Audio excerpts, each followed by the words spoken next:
Welcome. Well, if you're watching this video, for some reason, missed orientation, I know a lot of you have been in contact with me, and this is a way that we found that it's going to be best to be able to reach out to everyone, knowing that schedules and times right now are busy, and trying to get in here at a given time is a little more difficult. So throughout the video, I'm going to give you some instructions on how to respond to this video, so that way we can get you checked in, make sure you have a spot. You're going to be in one of two places. Either one, you have been approved to be in the program. I want to say congratulations, because I know the battle or the struggle to get in has been nothing short of a race. And knowing that column number 2 that you might be in is being on the waiting list can certainly be frustrating. And it's like, I really want to be there. What can I do? What can I do? What can I do? What can I do? And the best thing you can do is just stay in communication, because we know that things happen over the summer. People shift, people move, and some people are unable to take a class. Maybe they have to pick up another one, so it doesn't allow it in their schedule. So I'd say to you that you're on a waiting list, please just stay in contact with us, and we'll make sure to keep track of that information. And so the link below that's in the description is my email, and that'll come directly to me. And then also Mr. Ellison will be able to help track that too, and we'll stay in communication with you even over the summer. So with that, I want to introduce myself. I'm Chef Andrew McCauley. I'm chef instructor here, and there's Nick Ellison and Mr. Bennett. And those are both people that you'll want to know very, very close, because they have very critical jobs that they play within our classroom. So our classroom's a little bit different. In fact, I'm standing in the kitchen right now recording this, and in a second I'll kind of take you on a little tour so you can see that what we're working with is not just a small little kitchen. It's big, and it represents more of, I'd almost say, a small hotel kitchen as opposed to a restaurant, because restaurant kitchens are usually pretty small, but you don't also have 20, 25 people in a kitchen at one time either, unless it's a larger kitchen. We also have behind me a dining room, we have a banquet area, and we have a bistro. So 3 different operational areas in which you rotate. So in this class, not only do you just get the how to cook, there's a lot of how to cook programs out there. In fact, there's a lot of how to cook programs on YouTube. But we teach you why. So we really dive into the why do you do service this way? Why do you do cooking this way? Why do you add salt here and not here? And what does baking soda have to do with baking powder? Are they the same? Are they different? What makes them different? So we really take a dive into those, so that way you just don't know how to cook, but you know why and what you're doing. Everything we do in here is meaningful and purposeful, and there's no fluff. In other words, we're not going to just do something just because. We want to make sure everything you're learning is applicable and skills that you're going to use when you go out into the industry. So will it be a real kitchen? Yeah, because we have real customers that come in as soon as we open. We've already set an opening date in October. And so just know that those first few weeks we get everyone up to speed the best we can. There'll be second-year students that we'll certainly lean on in that area. So because we're going to open rapidly, we want to make sure you have the information. It's like the most critical information. What do you need to know now? Uniform, uniform, uniform, uniform. Knowing that there's still a little bit of a supply chain issue, and that might be a little understated. The company we work with knows our ordering habits. They take care of us. We've been longtime clients with them, and they've also take really good care of us financially in the way of how much a uniform costs, the quality of the uniform, etc. So in the email that we're sending this link out in, you'll have another link in there, or even a QR code that you can just scan, and it'll take you right to the setup page and a step-by-step way to order your uniform, and you'll be ordering the year 1 uniform. So when you do that, know that the number one question is, do you have to set up a new account? Yes, as long as you're using the link that we send out that'll be in that documentation. you'll automatically be in the Cascadia account or the Cascadia setup. So everything you'll be ordering is directly and exactly what needs to be in class. So that way you'll have what everyone else has. So even though you're creating your new account and it says, are you a new customer? Yes, all those things, you are still under that same thing, and we've already spec'd out everything. You'll get the prices that that we get. So with that, I'm going to start at the top. You're going to order hats, the hats, and I want to just give you the purpose of like why. So hats, just in general, to keep hair out of the food. That's kind of a good thing. It also keeps longer hair out of mixers, which that's a very good thing. And with that, go a little bit lower, and we look at neckerchiefs and say, why do we wear these neckerchiefs? Is it like so we can learn how to tie a tie? Well, we'll learn how to tie a tie in the dining room because you have a tie that you have to order for the dining room, professional. But this actually, when it's tied around your neck. It protects the nerve endings at the base of your neck, and going from extreme hot to extreme cold, you can create nerve damage. And over long periods of time of doing that, you actually can develop this hunch over, which we don't want you to do. The other thing that's really nice is kitchens tend to be hot, and when they're hot, you tend to sweat, and when you sweat, it runs down your back and it feels icky, and this will become one of your best friends. Also helps regulate your body temperature. So again, meaningful and purposeful. The uniform itself, the jacket, I wear a black jacket. That way anyone coming into the kitchen can directly see where I am, if it's administration or if there's someone that needs to talk to me. That's why I have a black jacket, so don't worry if all of a sudden you go, these jackets are white. I have white jackets too if I want to hide from everybody. Or if I'm working in the bake shop, because if I work in the bake shop and I'm in a black jacket, I guarantee it'll be white by the end of the day. So it's just like a magnet for flour. So with the jacket, there's actually several layers of protection going right down the middle, right where your organs are, right where you would get burns, or right where you would get boiling water. So it's, again, a level of protection. With the undergarment, so you want to make sure you have some form of white tank top or t-shirt that you put under it, non-graphic, because although the quality that we get of the jackets is good, you can still see graphics through it, and it just makes it look dingy. If you wear a black shirt underneath a white jacket, it tends to make it look gray, not crisp and clean and professional looking. So a white undergarment. T-shirt tends to be worn more in the wintertime because the kitchen will run a little cooler. Whereas in the we get into fall and spring, tends to get a little bit hotter. People usually switch over to tank top. So just so you know on that. Below we have aprons. The aprons are used to protect those areas. They're never used as pot handles, and that always drives me crazy. On Food Network, you'll see chefs all of a sudden grabbing a pot with their apron, because if that apron was to catch on fire, it's down in areas that you probably wouldn't want to have a fire. So I'll just leave it at that. On your pants, there's going to be a selection on your pants. If you want to buy the chef pants that are on there, we put it totally optional. It's up to you. They are what they call unisex.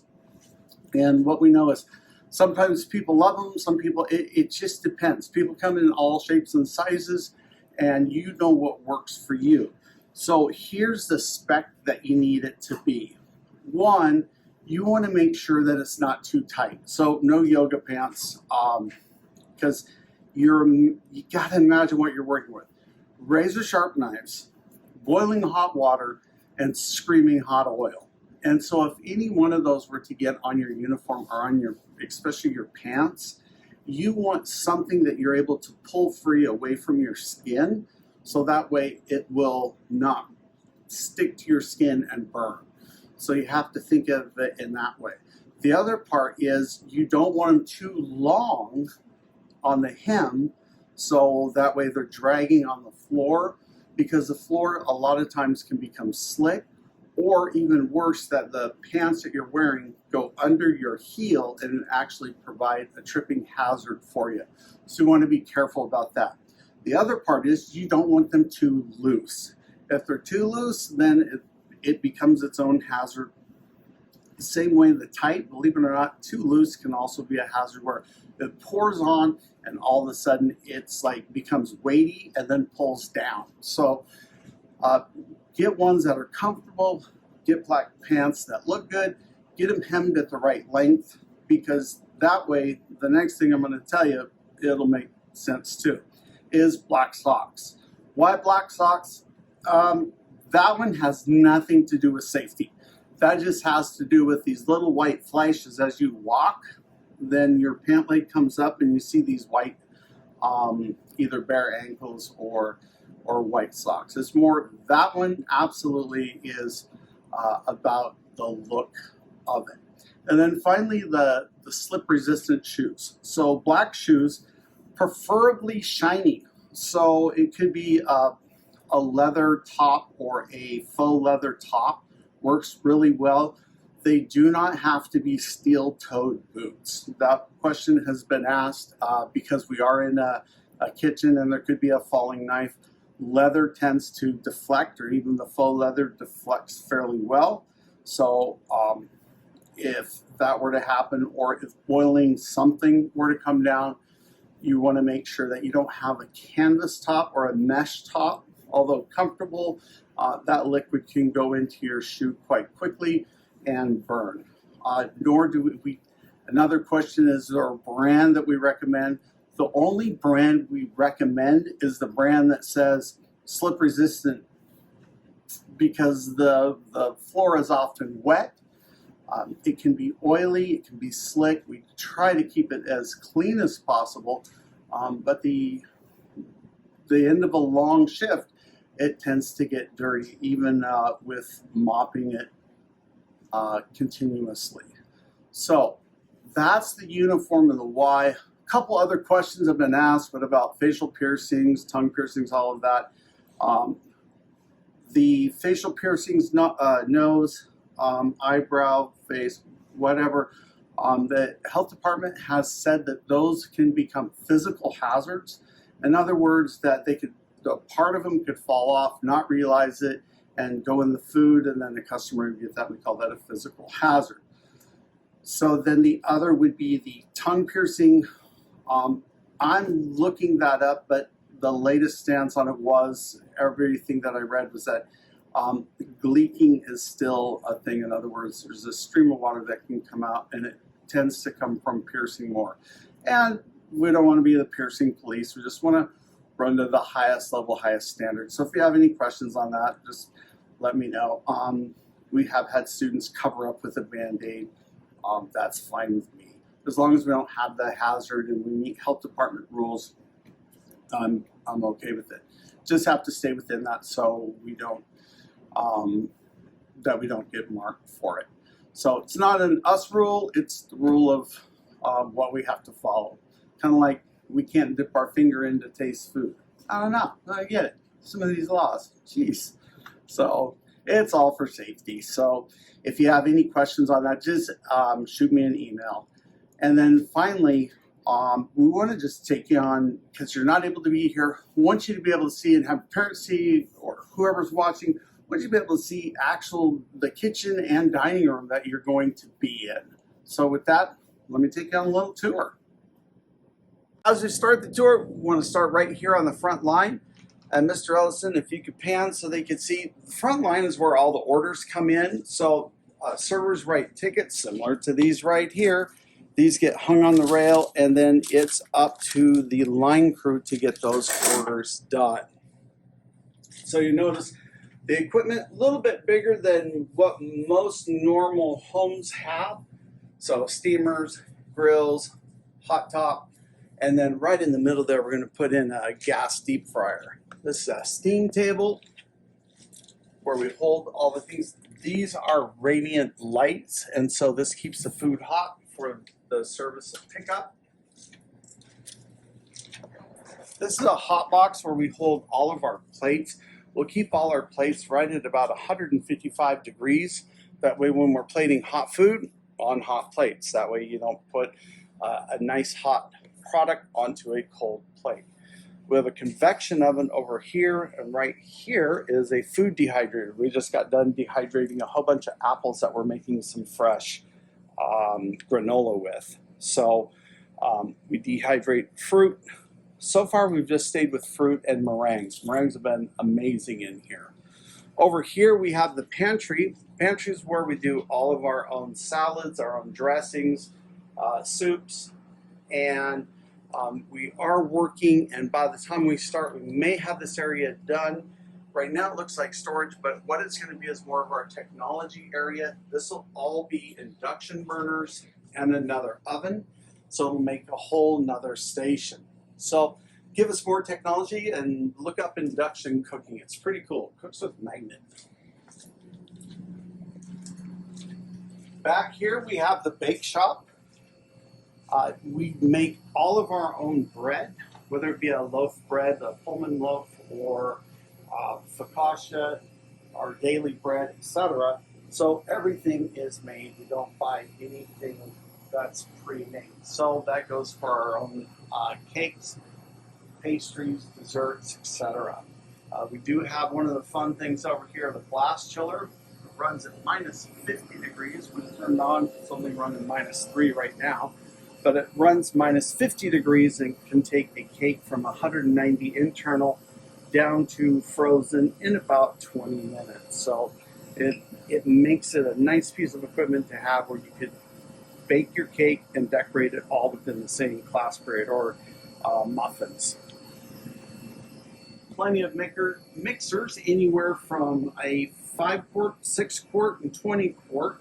And so depending on what we're making, those come into play.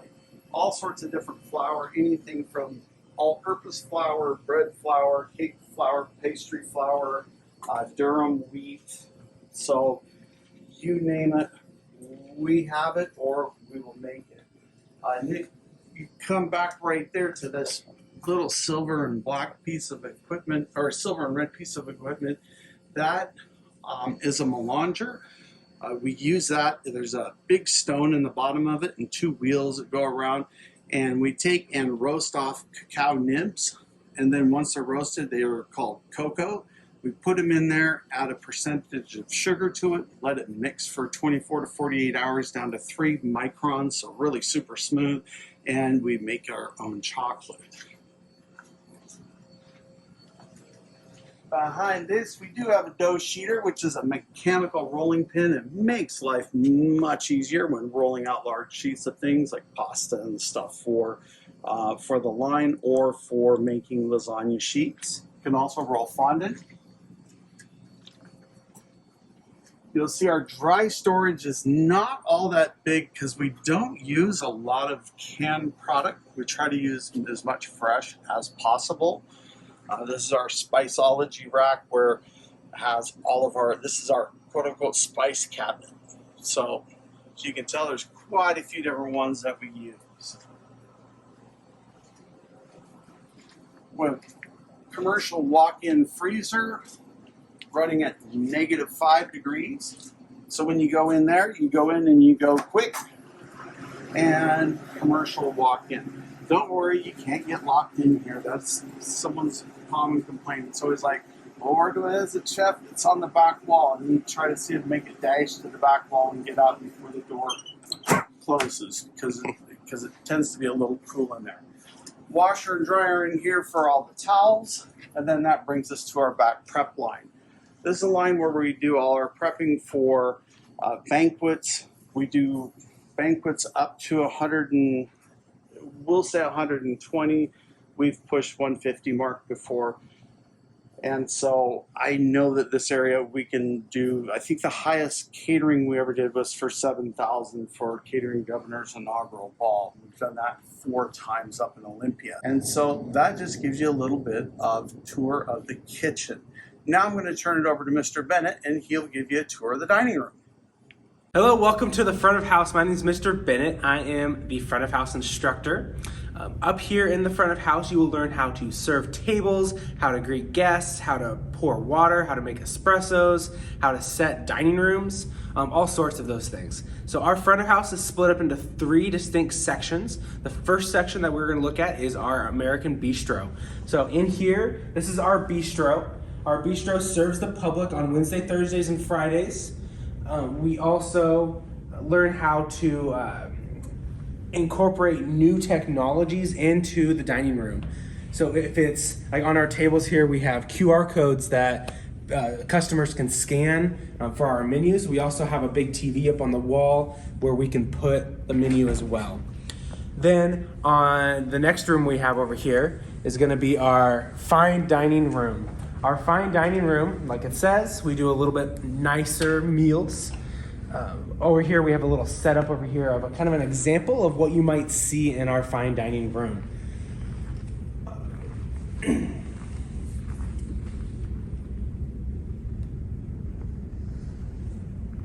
Okay, next we have our American Banquet room as well. So in our American Banquet room, we do anything from large parties to, it could be a small meeting of 10, 12 people.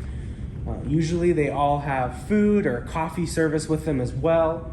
So it gives students a chance to see what it's like to work in a banquet setting versus a bistro setting or a kind of a fine dining setting as well. So it's not just one room, it's 3 distinct rooms as well. We also do, occasionally we'll do an off-site catering. Not very often, but occasionally we do get that chance to do that. And that could include either a full service catering or it can include a buffet catering as well. So our program, I don't know if Chef had said this yet, but is certified through the ACF in both culinary and baking and pastry. There's only 7 schools in the nation that have dual accreditation in both baking and pastry and culinary arts, and we're one of those 7 schools. So it's a pretty cool program, and so congratulations on getting in, and we look forward to seeing you in the fall. So thank you, Mr. Bennett, for that tour of the dining room. So the final thing I want to go over with you is a few more supplies that you will need. They'll become invaluable to you. In fact, sometimes if you come up and ask for a recipe or a formula that we have, just might look at you and you're like, this is awkward. The chef's just staring. What I'm waiting for is for you to grab your notebook. We suggest one like this so you can just put it in your pocket. They have the smaller ones. There tends to be a lot of instructions, so a little more leaning toward this side is great. Some people just use the composition notebooks or spiral notebooks. You'll absolutely need those for taking class notes. We're talking in-kitchen notes, recipes, formulas like this, and certainly always pencils, mechanical work great, pens, and then always Sharpies. We use these for what I call wilding, wrap, initial, label, date. So we wrap, initial, label, and date all food. So we know what it is, we know when it was, it's wrapped up securely, and we know whose it was. So that way we can go back to the person and say, hey, are you done using this? Can we use the rest? Or is it still in production for your mise en place? Mise en place, it's mise en place. Everything in its place. And in fact, on mise en place, that will be what you need to write back to me to make sure that you've watched the whole video. If you've watched the whole video and been with us so long, you know that the word is mise en place. It's up to you to look at. I want you to email it to me spelled correctly. It's 3 different words, mise en place. And extra credit if you can tell us what mise en place means. So on the notebooks and journals and stuff, I tend to really have a few of them. In fact, this one here is one of my oldest ones. So it's hard for me to carry these in my pockets, but I manage. I don't carry them in my pockets. I'm kidding about that part. But I can't tell you how invaluable these are, just because to have all your notebooks, to have all your notes of things that you've taken notes on, formulas that you've done, things that you want to repeat, and then, as always, believe it or not, pictures of you making the food, so that way you have that proof. If you have any other questions, please feel free to contact me. Again, the links to everything, the email, to ChefWorks, the QR code, all of that should be sent out in that email. Just make sure you go through those links. Get your stuff ordered as soon as you can if you're already accepted in. Please, please, if you're on that wait list, don't order yet. We'll let you know when, and we realize it could come up to the last minute. What we know is July 3rd, right in there is really where we want the deadline for ordering your uniform, because we know there's another shipment container of the uniforms that we use. We know what their inventory is right now. They could cover everything right now, but we don't know what the ordering habits of other schools are going to be. And we know there's a container coming in June 30th. And so if you're able to get your order in by July 3rd, should be fine. And know that they will probably batch ship. In other words, wait for most of the Cascadia ones to come in before they embroider. That includes my uniforms too. So even though you might order it today, it'll take a while. It's not necessarily that it's not in stock. They just get all the Cascadia orders together.